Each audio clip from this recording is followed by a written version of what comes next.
beats. Yeah, we heavy in the streets. Yeah, got the whole planet in the palm of our hands, though. So big thumbs up for the opportunity.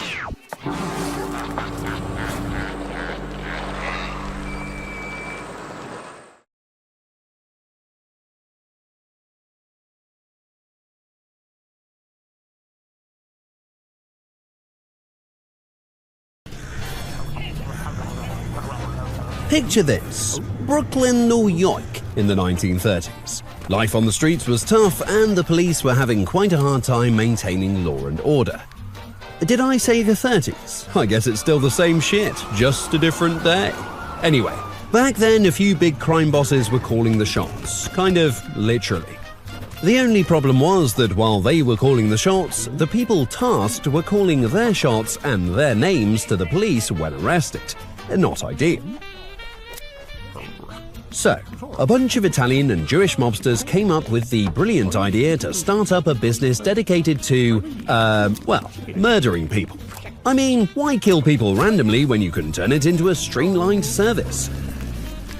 In addition, the mafia didn't want made men getting their hands dirty, so a centralized and outsourced murder squad sounded like a great solution. The mob picked a cozy-looking candy store in Brownsville, Brooklyn as their base of operations, with a guy called Louis Capone running the joint. And no, this guy is not related to Al Capone. My guess is everyone with the surname Capone is just a deranged murdering psychopath. Anyway, in the front part of the store, you had children running around buying candy. Pretty harmless, you'd think. However, in the back of the store, some whole other bittersweet business was conducted. Multiple hitmen gathered around a bunch of payphones waiting for a call from the Cosa Nostra. In many cases, the amount of information sent was kept to a minimum. A name, a photo, or sometimes just a license plate number would do. After receiving orders, a small, trusted crew would begin plotting their next moves. For starters, the hitmen would surely track their target for at least a few days. Like a bunch of obsessive stalker-like fans, or let's just say the paparazzi. It has more of an Italian ring to it. After the men figured out the daily routine of their target, a plan was set up to make the next move. One guy could distract or lure the target, his associate would then viciously attack the victim, and in most cases, another guy would be on the lookout or get ready to clean up the mess left by his partners. Now, if you think these ruthless killers went in prepared, this could be just another Monday morning killing just before their 12 p.m. antipasto and espresso. A Murder Inc. level of prepared means costumes for everyone. Cops and donuts, for sure. A delivery guy dropping off some pepperoni pizzas, see. A priest with a 12-year-old boy plugged from the candy store.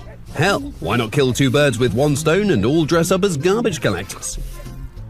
Anything necessary to disguise these brutal hits carried out by Murder Inc. would be up for grabs. While many of these contract killings were executed with deadly precision, excuse the pun, more importantly, they were executed with a great deal of anonymity. Killers did not have a personal link to the victim, and the orders were almost impossible to backtrack. Once the job was completed, employees were paid in cash. Obviously, the murder business is not the place for a retirement fund. Just to elaborate, most criminals retire in jail or 6 feet under. So why worry about silly things like retirement savings? Meanwhile, business was booming, and the kill count was going through the roof.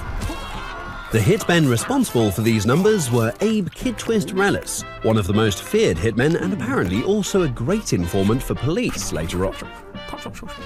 Louis Lepka Buchalter was one of the bosses overseeing the whole death machine.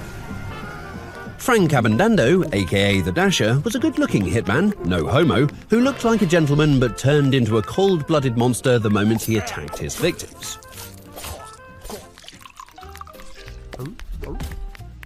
Emmanuel Mendy Weiss was a hitman who carried out high-profile murders. For example, he shot mobster Dutch Schultz in the stomach, who lived for 24 hours. Meanwhile, the police hoped to interview a hallucinating and dying Schultz, but only got a story about French-Canadian bean soup and girls playing jacks with a softball. Not very helpful. Okay, let's get back to the list of top killers, shall we? One of the most prolific hitmen in Murder Inc. was undoubtedly Harry Pittsburgh Phil Strauss. This guy is believed to have committed over 100 murders, which is a lot. This fellow was all about efficiency and getting very creative when it comes to whacking people. First of all, he never carried a weapon. He would hide his murder tools on the spot or improvise by finding a weapon on the fly. He could easily use a pencil to draw a picture of severe brain damage for you. He can help you fall back asleep with your own alarm clock, or just use a piano wire to resolve any discord between old friends. At this point, it is safe to say this guy will find a way to take a life.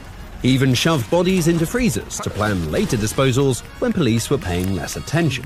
After all, freezers attract less heat, I presume.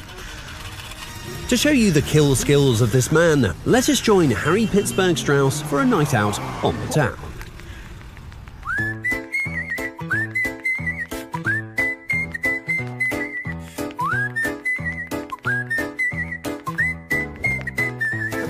It's Strauss, the killer, don't dare to blink. Off the grid in the shadow sent by Murder Inc. He has got your name tag and home address, plus your cleaning lady's number to fix the mess. With an ice pick tucked in a silk cravat, he whispers on guard, then click clack splat takes out two with matching guns in gold. The button man leaves the package cold. He poisons drinks with subtle touch, a Chianti martini or amaretto's clutch. He grins as they sip and compliment the brew. Wait, I taste metal, yes, I'm sure you do. But worst of all, he plays in flats. A canary sings, so do all the rats. Each piano chord so sharp, so clean, his keys strike fear. C major me.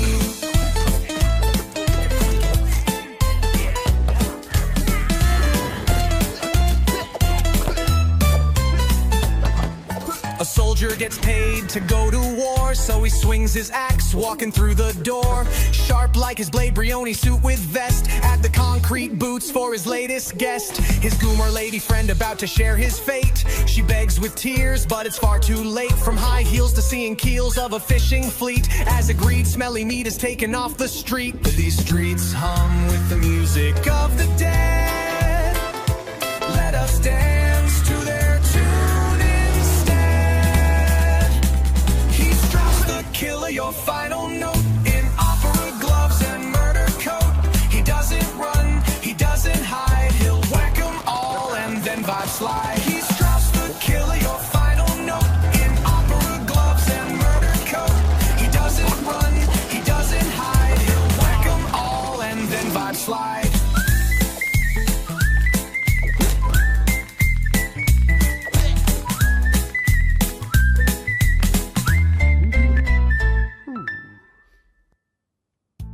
Okay, maybe we exaggerated the killing spree a little bit, but you get the point. After operating for 10 years, Murder Inc. was responsible for more than 1,000 murders.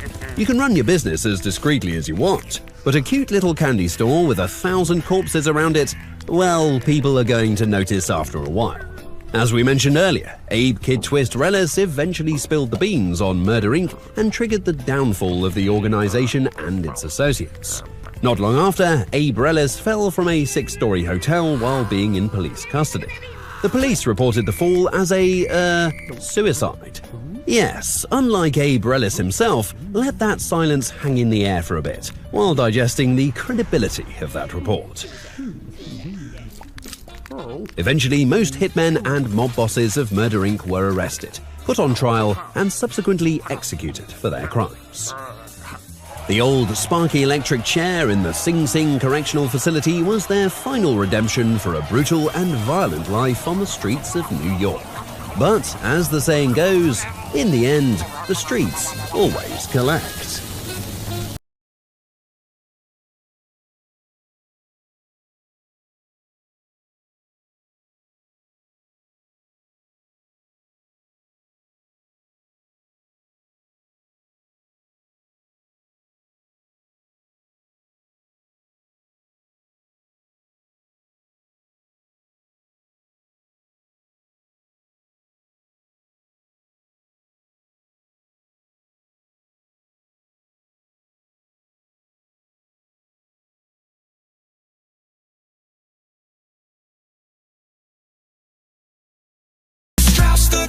your final note in opera gloves and murder coat.